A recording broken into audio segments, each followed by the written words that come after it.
Everyone, welcome to KTV Telugu. ఆయన్ను ఓడించాలని ప్రత్యర్థులు శతవిధాలా ప్రయత్నిస్తున్నారు. ఎంత ఖర్చైనా పర్వాలేదని ముందుకొస్తున్నారు. ఆయన మాత్రం సెంటిమెంట్ అస్త్రాన్ని ప్రయోగిస్తున్నారు. తనకు ఇవి ఆఖరి ఎన్నికలంటూ పాచిక వేస్తున్నారు. ఆ మాజీ మంత్రి ఓడిపోతారా, గెలుస్తారా? కొడాలి నాని సీఎం జగన్ కు వీర విధేయుడు. జగన్ను ఎవరైనా ఏమైనా అంటే భూత పురాణం అందుకునేందుకు కూడా వెనకాడరు. చంద్రబాబుపై ఒంటికాలి మీద లేవడం నానికి అలవాటే. చంద్రబాబును, లోకేష్ను తిట్టిన తిట్టు తిట్టకుండా తిట్టే కొడాలి నాని మాజీ సీఎంను వాడు వీడు అని కూడా సంబోధిస్తూ ఉంటారు. అలాంటి నానికి ఇప్పుడు తొలిసారి ఓటమి భయం పట్టుకుంది. ప్రజల మనిషిగా నాయకత్వ పటిమతో కులబలంతో నెగ్గుకుంటూ వచ్చిన నాని ఈసారి మాత్రం ఎందుకో కొంత భయపడుతున్నట్లు ఆయన అనుచరులే చెప్తున్నారు. ఈసారి విపక్షాలన్నీ ఏకమై తనను ఓడిస్తాయన్న అనుమానం ఆయనలో పెరిగిపోయింది. టీడీపీ అధినేత మాజీ ముఖ్యమంత్రి చంద్రబాబు నాయుడు కూడా నాని నియోజకవర్గం గుడివాడపై ప్రత్యేక ఫోకస్ పెట్టారు. ఎంత ఖర్చైనా పర్వాలేదు, ఈసారి నాని అసెంబ్లీకి రావడానికే వీల్లేదని చంద్రబాబు హుకుం జారీ చేశారు. పైగా నాని సంగతి చూడాలని పార్టీ జాతీయ ప్రధాన కార్యదర్శి నారా లోకేష్ తరచూ చెబుతుంటారు.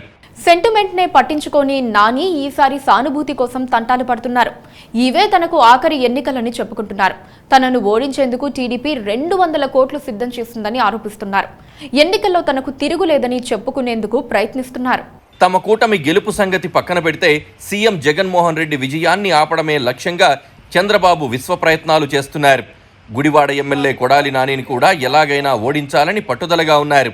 చంద్రబాబు నాయుడికి సీఎం జగన్ కంటే కొడాలి నానే కొరకరాని కొయ్యగా మారారని రాజకీయ విశ్లేషకులు చెబుతూ ఉంటారు.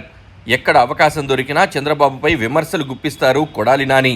ఆయన మరోసారి గెలిస్తే తనకింకా తలనొప్పని, ఎలాగైనా ఈసారి ఓడించాలనే పట్టుదలతో చంద్రబాబు ఉన్నట్లు టాక్. అందుకే గుడివాడలో పలుమార్లు అభ్యర్థులను మారుస్తూ వచ్చారు. ధనబలమున్న నేత కోసం వేటాడి చివరకు నెల్లిగండ్ల రాము అనే ఎన్ఆర్ఐని అభ్యర్థిగా ప్రకటించారు. ఖర్చుకు వెనకాడడనే రామును గుడివాడ అభ్యర్థిగా పోటీకి ప్రకటించారు. అయినా గుడివాడలో నానిని ఓడించడం అంత ఈజీ కాదని స్థానికంగా అభిప్రాయాలు వ్యక్తమవుతున్నాయి. జనాలతో కలిసి వారి కష్టసుఖాలను తెలుసుకుని వారిలో ఒకటిగా ఉంటూ ఎదిగిన కొడాలి నాని పట్ల గుడివాడ జనంలో మంచి అభిప్రాయం ఉంది. అందుకే పార్టీతో సంబంధం లేకుండా గుడివాడ ప్రజలు గెలిపిస్తూ వచ్చారు. 2004 నుంచి వరుసగా ఓటమి ఎరుగని నేతగా కొడాలి నాని గెలిచారు.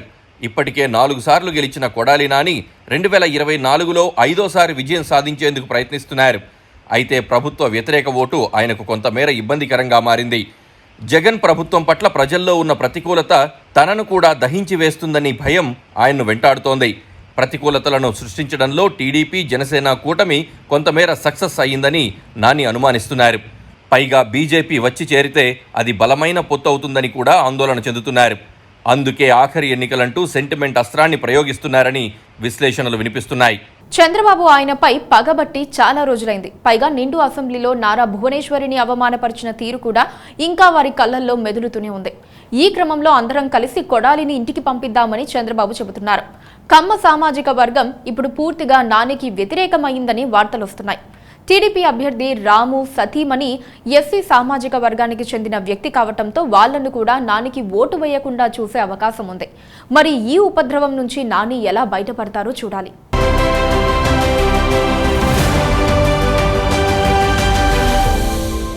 Please do subscribe to Please do subscribe to Please do subscribe to Please do subscribe to Please do subscribe to Please do subscribe to KTV Telugu KTV Telugu KTV Telugu KTV Telugu KTV Telugu Please do subscribe to KTV Telugu.